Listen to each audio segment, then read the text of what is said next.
Well, if wintertime in South Dakota has you feeling a little cooped up and you're burned out on ice fishing and sledding, Kayla Roberts will show you a group of ice climbers in Spearfish Canyon that have found a new level of excitement for the winter months. Spearfish Canyon contains what are arguably the most beautiful waterfalls in South Dakota. Most visitors enjoy the falls during the summer months, but each winter these falls transform into great places for one of South Dakota's most unique extreme sports, ice climbing.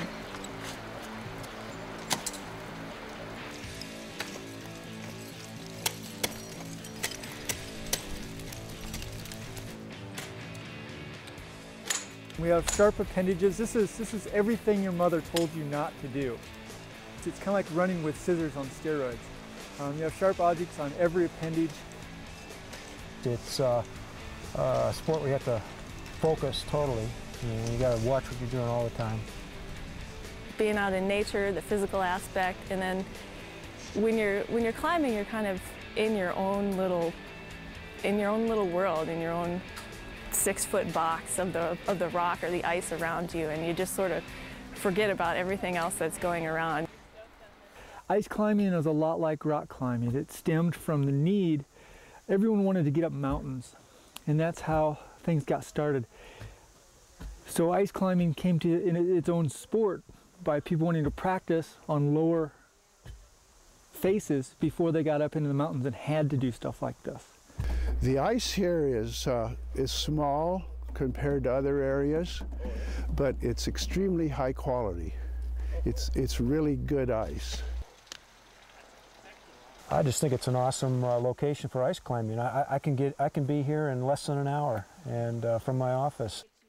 Safety is incredibly important. You know, gravity it plays for keeps. Trying to figure out how to overcome that potential fall and make yourself comfortable up here and with some degree of safety. It's like driving a car. It's never totally safe, but I can do certain things that make it a lot safer. You know, just like anything, you have to learn what you're doing. You know, this sport in particular, you want to go out with someone who knows what they're doing. You don't just sort of pick it up and decide you're going to go out and ice climb. The thing with ice climbing as opposed to rock climbing, which is what we normally do, is that the dynamic nature of the medium that you're climbing on. Rock's pretty solid, ice is pretty solid too, but it changes every day. So before we take off, we always do a safety check. We're responsible for each other, Cheryl and I, and so if I want to make sure that I'm safe, I want to make sure that my belayer is set up correctly. So I'm looking at our harness, I'm looking at our carabiner there, make sure it's locked. Making sure her device is threaded correctly.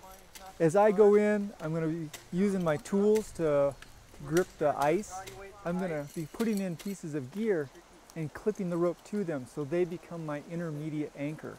And as I climb above them, should I fall, that anchor will then catch me.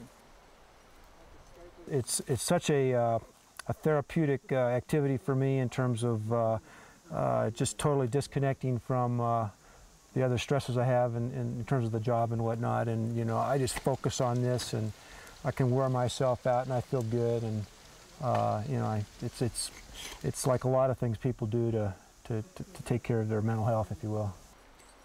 Well, some people have said it's relaxing in a way, because when I'm out here, nothing else matters that's going on in my life. I'm hyper focused on exactly what I'm doing. And that's a headspace that we don't get now. We're always multitasking. We're thinking of 12 other items. We're wondering what our family's doing. We're wondering what the office is. When you're swinging these tools or grabbing that rock, that's all you have time to think about. And that's kind of a lost art. I like that feeling.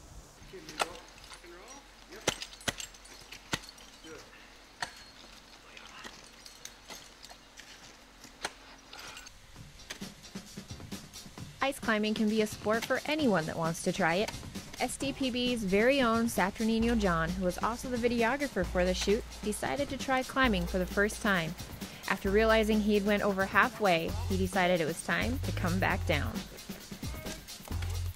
People who want to get into ice climbing, I would start with rock climbing and learn about some of the systems.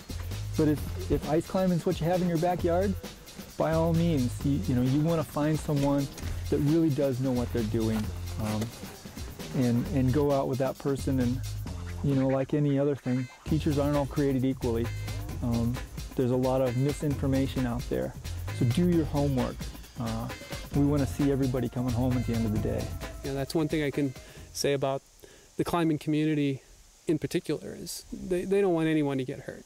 The community has, unfortunately, sort of this reputation for maybe being a little more dangerous than a lot of other sports, but in reality it's very safe as long as you know what you're doing and you know your limits. And we're more than happy to help people out. We want to see people out enjoying it. That's part of the fun. A lot of people think that you need to be some super athlete, and if you're going to be on the cover of Climbing magazine, yeah, you got to be in pretty good shape. But to just come out and have some fun, bring the kids. Come on, let's do it. We can all do it at our own level. Some people are into it for the pure physical and pushing how hard they can climb, and then other great things about climbing are just getting out into the backcountry and just enjoying your surroundings, and not necessarily doing the hardest physically challenging climb, but just enjoying the movement on the rock or the ice and just having a good time. Once you get the addiction, you want to climb more and you want to do more things. Or, people will just find their comfort level and they'll climb at that level because it takes them to cool places.